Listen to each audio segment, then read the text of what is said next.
1.131 presos são considerados foragidos pela Justiça de São Paulo por não terem retornado às unidades penitenciárias após o fim da saída temporária de fim de ano.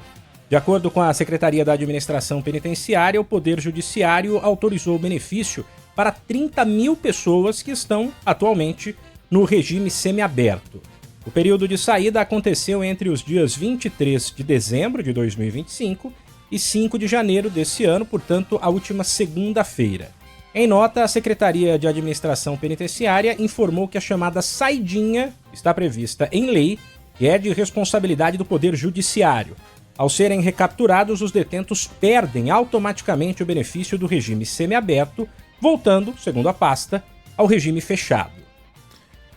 O que é complicado nessa história é assim: primeiro, você vê que perde benefício, mas não aumenta a pena.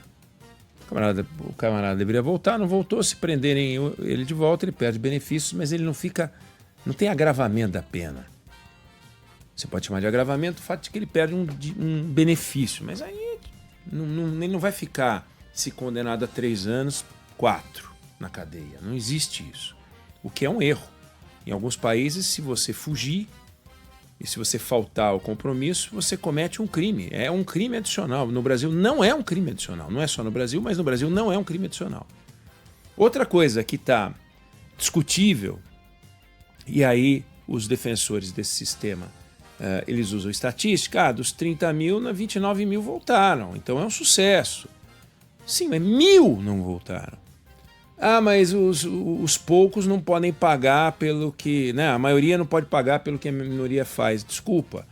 A maioria chama-se sociedade. Nós é que não podemos pagar pelos 1.000. Quer dizer, os 1.000 ficam por aí. Você tem ideia do estrago? Tem vários estudos aí mostrando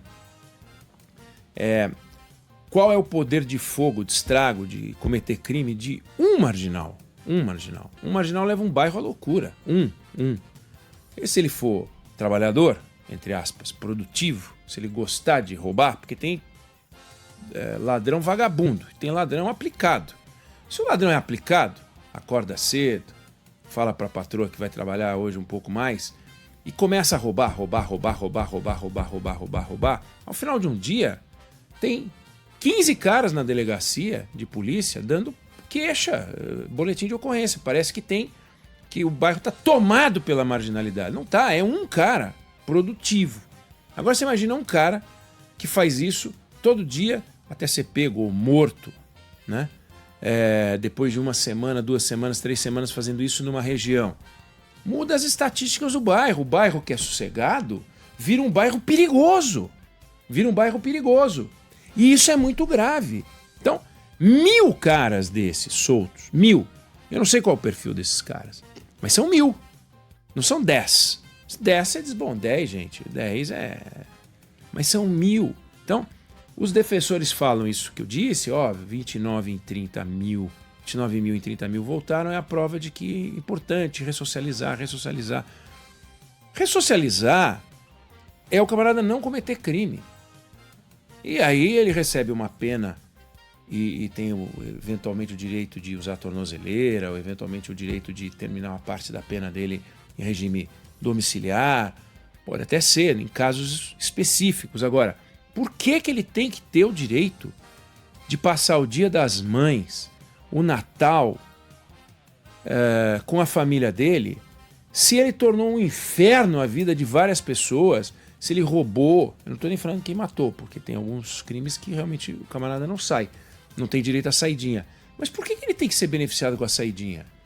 Ele não dá, ele tornou a vida de algumas pessoas um desespero. Tem gente que não sai de casa porque foi assaltado por um desses vagabundos. E aí esse camarada ganha o direito de ver a mamãezinha. Por que ele tem que ter o direito de ver a mamãezinha dele? Desculpa, eu entendo que os criminalistas estão preocupados com uma visão holística, fofinha. Agora, vai tomar banho, pô. Não funciona. O camarada tem que cumprir uma pena. Então, que em vez de dar 30 anos de cadeia, e aí a gente acha, né? Porque isso é uma coisa que me leva à loucura, não sei o Ferretti o que acha, mas a gente noticia aqui, fulano de tal foi condenado a 25 anos. A gente acredita na hora que a gente noticia, na hora que a gente lê, na hora que a gente escuta, que o camarada pegou 25 anos de cadeia. Mas não são 25 anos de cadeia.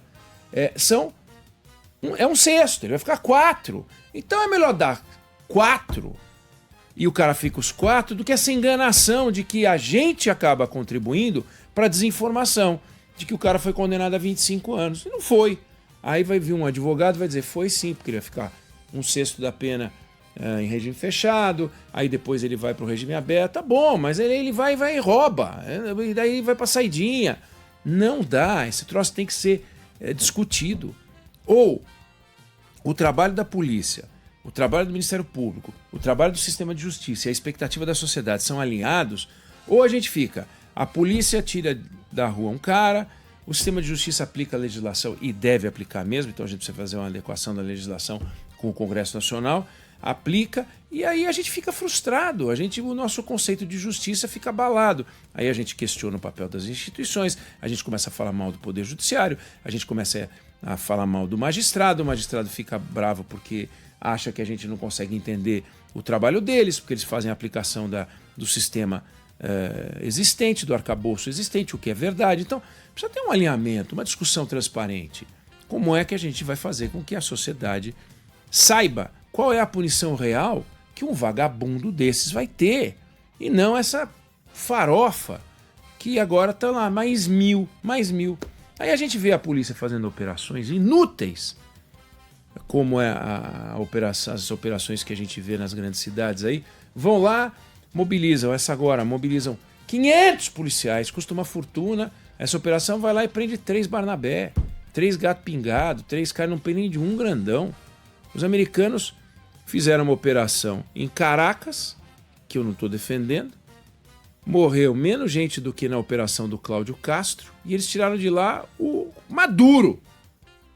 O Cláudio Castro subiu o morro, a polícia dele subiu o morro, deixou 120 mortos e não prendeu um grandão do Comando Vermelho, não pegou um grandão do Comando Vermelho.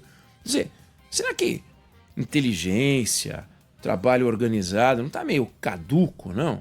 E aí na outra ponta, quando prende, o camarada consegue a liberdade, consegue a saidinha e some. Ah, pelo amor de Deus. Agora meio-dia e 51. Ia tomar um susto. Aí muita gente tomou. Não, a Biscaia, Larissa já falou, como assim? Já mandou na hora, tá ligeiro, piscou, né? Aqui. Meio-dia, agora 52. Vai virar uma? Acho que não, veremos. Mas você vê, o cara já confessa, nem tenta.